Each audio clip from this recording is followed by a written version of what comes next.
తర్వాత very unfortunate అండి, చాలా బాధేస్తుంది.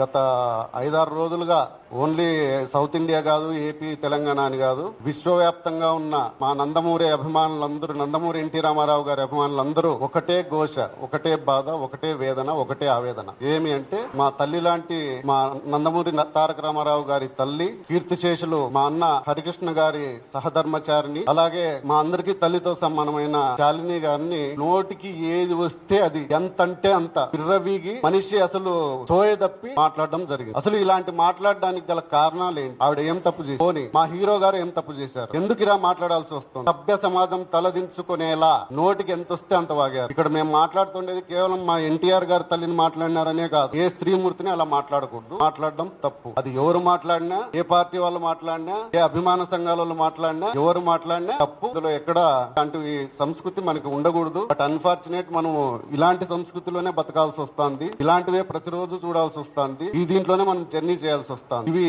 సమాజానికి ఏమాత్రం శ్రేయస్కరం కాదు. ఇవి ఇంతటితో ఆపేస్తే